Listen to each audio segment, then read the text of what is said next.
ओम गणपति गुरु गौरी गिरा गोस्वामी गिरिजेश सहित शारदा नर्मदा वाय हृदय प्रदेश। बोलिए सियावर रामचंद्र की जय, हनुमान जी महाराज की जय, नर्मदा मैया की जय, अखिलेश्वर महादेव की जय। हाँ बंधु, हमारे किशोर राम अब विवाह बंधन में बंधने जा रहे हैं और भी उन्होंने जनक राजा का अपने ससुर की प्रतिज्ञा को पूरी करके ऐसे वैसे साधारण केवल बातचीत चली हो, समधी में दोनों के माता पिता में विवाह हो गया होगा। भैया बड़ी मुश्किल से सीता प्राप्त हुई है, जिस सीता पर हजारों लोगों की नज़र थी। कौन नहीं चाहता था सीता को विवाह ना, किंतु लक्ष्मी ले गए रमा निवासा।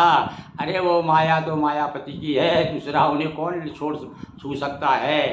तो यहाँ भी वही हुआ कि सारे बैठे सबे हारी है राजा। सारे लोग जब हार के बैठ गए, राम जी ने धनुष भंग किया और चारों तरफ उत्सव का माहौल है। सकन सहित हर्षि यति रानी सुकत धान पराधनु पानी। जैसे खेत देखिए अब आप, ऐसा लगता है कि हमारे गोस्वामी जी किसान ज़्यादा हैं। शहर में तो बहुत रहे, बाद में रहे बहुत काशी आशी में, और पूरा बचपन राजापुर में बीता। गड़ैयाँ लगती होंगी धान की, और जब देखा कि पानी नहीं गिर रहा है, किसान लोग देख रहे हैं ऊपर कर भाई महाराज हमारी धान सूख जाएगी, और सूख गई। उसके बाद पानी गिरा तो बेकार हुआ। तो लिखा इस प्रकार से यहाँ तो बस स्थिति ये हो गई। देखो दोनों बात कहा, एक जगह उन्होंने कहा है कि वर्षा जब कृषि सुखाने, खेती जब सूख गई तब वर्षा क्या काम की। पर यहाँ तो सूखने वाली थी धान, यानी मन विचलित हो रहा था, बड़ी दुखी हो रही थी, और तुरंत पानी बरसो जब वर्षा है फसल पे, उसी तरह से राम जी के धनुष रूपी वर्षा हो गई। तो सूखत धान पराधनु पानी। अरे प्रफुल्लित हो गई सीता जी की अम्मा जो है, बहुत बहुत आनंद हो गया। अरे हाँ मेरी बेटी का भाग खुल गया। और नहीं तो कहते थे मैं, और जनक जी ने तो कहा था कि बेटी का विवाह लिखा ही नहीं विधाता ने। यहाँ तक कह दिया था उन्होंने। कहीं ऐसा लगता है कि रहूं कुंवारी का कहूँ। हाँ यदि मेरी लड़की, अब क्या बताऊँ, मेरी लड़की को भाग्य में कुंवारीपन बधा है तो मैं क्या कर सकता हूँ। इतना निराश हो गए थे जनक जी। पर अब जनक लयो सुख सोच ब्याही, चिंता दूर हो गई, बह गई सारी चिंता बह गई। काहे में धनुष जाके की धनुष जो टूटा, और जो गूंज हुई ना, जो जयकार की नदी में, उनकी सारी चिंताएं बह गई। पैरत थके था जन पाई। और जिस प्रकार से थका हुआ, देखो ये अनुभव है उनको, खूब गंगा जी में जुट वो मारते होंगे अपने सरयू नदी में, गंगा जी में खूब डुबकी मारी है गोस्वामी जी ने। और जिस प्रकार से कभी डूब भी गए होंगे, और जब डूबते डूबते और एकदम थाह मिल जाए आदमी को, कोई पकड़ ले डूबते हो को, तो समझ लीजिए कैसी जान में जान आती, कितना सुख होता उस समय प्राणी। ऐसे ही जनक जी तो डूब रहे थे। जनक जी तो भैया भी चिंता रूपी समुद्र में डूब रहे थे, और भगवान ने बाँह पकड़ के धनुष टूट करके यानी बाँह पकड़ ली उनकी। असी सुकई पर ने कई भांति श्रीयत भय भूप। और उधर भी नजर गई उनकी, है लोगों ने कहा महाराज ये तो जनक जी की स्थिति हो गई। अपना सीता जी की मम्मी का भी बता दिया। अरे उनका क्या हुआ, जो भूप सहजता से एक ही बारा जो एक लगे हुए थे, खूब चले इष्ट देव शरणाई, अपने अपने इष्ट देवों को, और खूब मनाया उन्होंने। इष्ट देव कोई काम नहीं आए, पर उनका क्या हुआ, बुते श्री हत भये भूप धनु टूटे, जैसे दिवस दीप छवि छूटे। क्या उदाहरण दिया है। अरे भैया सूरज उगने पर दिया की हालत क्या होती है बेचारे की, बस केवल दिखता ही है कि दिया है, दिया का प्रकाश जो है पूरा नील लेता है। सूरज क्या करता है, पूरा प्रकाश छीन लेता है। भैया मैं आ गया हूँ यार, अब तो तू अपनी तेरी हिकड़ी लेने दे, अब तू बंद कर, देखना जब मैं नहीं रहूँगा तो मेरी गैर हाजिरी में चमकना। तो ऐसे ही स्थिति हो गई भैया राजाओं की। उनकी जय हुई कि भैया सूर्य निकल आया, अब दीपक को कौन पूछता है। ऐसी स्थिति श्री हत है भाई, श्रीहीन हो गए। सुखई भरने कई भांति जन चातकी पाय जल स्वाति। ऐसी भैया कभी धारणा है, कभी मान्यता है कि स्वाति पक्षी जो है, चातक पक्षी जो है स्वाति नक्षत्र का जल पीता है, केवल प्यू प्यू प्यू करके इस प्रकार से कहते गर्दन लटकाए रहता है। और स्वाति नक्षत्र में जब पानी यदि नहीं गिरता तो वो प्यासी मरना पसंद करता है, किंतु स्वाति नक्षत्र का ही कुछ ऐसा प्रकृति का ऐसा विधान है कि केवल उसको वही जल चाहिए। तो इसी प्रकार से तो भैया चातक की तरह टकटकी लगा के देख रही थी, जैसे चातक चंद्रमा को देखता है ना, चकोरी देखती है, उसी प्रकार से टकटकी लगा के देख रहे थे। और ऐसा लगा जैसे स्वाति नक्षत्र मिल गया हो। भगवान राम स्वाति नक्षत्र हो गए हैं सीता जी रूपी चातकी के लिए, चकोरी के लिए। और राम लखन बिलोकत कैसे, सती चकोर किशोर कुछ ऐसे। और लक्ष्मण जी राम को कैसे देख रहे हैं, जैसे चकोर पक्षी चंद्रमा की तरफ देखता है। चातक अलग है भैया, चकोर अलग है, ऐसा अब स्पष्ट हो गया इससे, मुझे भ्रम हो गया था। तो इस प्रकार से चकोर देखता है ना चंद्रमा को, नहीं इसी प्रकार से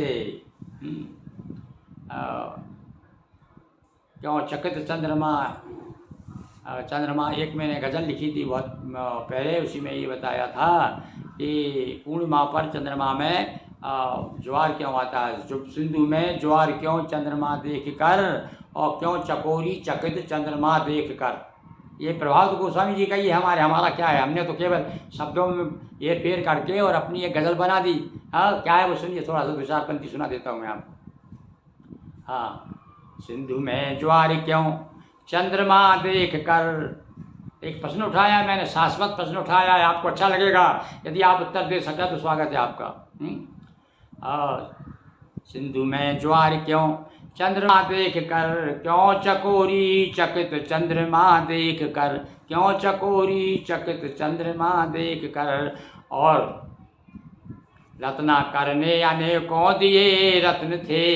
एक प्रश्न है भाई, ये तो कवि का भावना, कलम कहाँ पहुँच जाती, कलम की नोक जो है क्या लिख देती है, देखिए आप भी उत्तर दीजिएगा कि रत्ना करने अनेकों दिए रत्न थे। 14 रत्न, 14 उपरत्न, और भी बहुत कुछ निकला था। तो रत्ना करने अनेकों दिए रत्न थे, और विष्णु का मन रमा क्यों रमा देख कर, विष्णु का मन रमा क्यों रमा देख कर। यह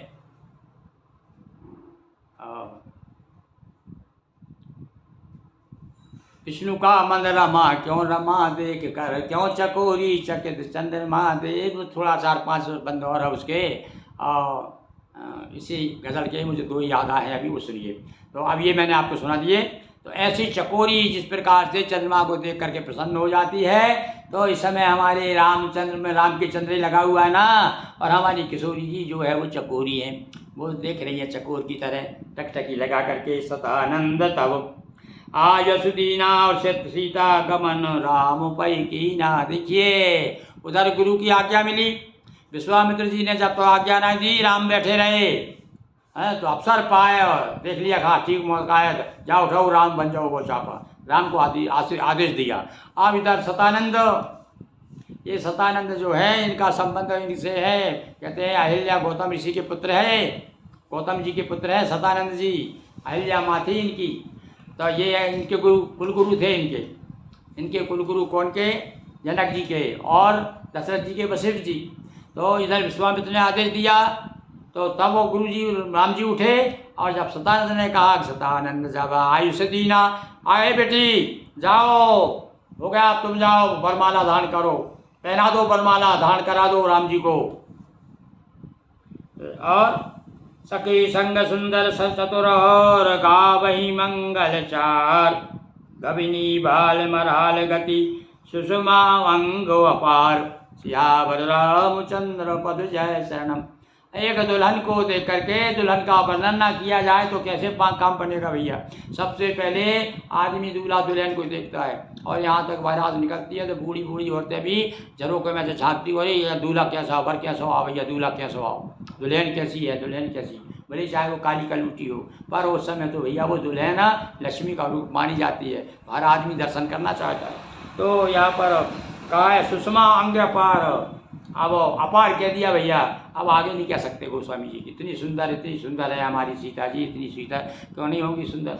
हाँ, जिसके राम जी जैसे जिसके पति हों, मायापति हों, वो माया, और उस माया के माया से तो हम लोग सब सुंदर हैं। सुंदरता को सुंदर कर ही, सुंदरता को भी सुंदर बनाने वाली कोई यदि हैं तो हमारी श्री जी, किशोरी जी, सीता जी।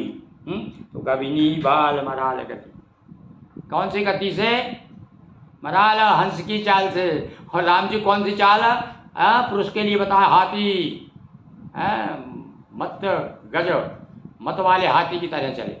और यहाँ सीता जी जो है धीरे धीरे मंथर मंथर गति से, हंस की चाल से चल रही है। गविनी बाल मराल गति, बाल हंस, वो भी छोटा हंस का बच्चा कैसा चलता है। अब क्यों, छोटी बालिका है अभी तो, कोई बहुत बड़ी थोड़ी है।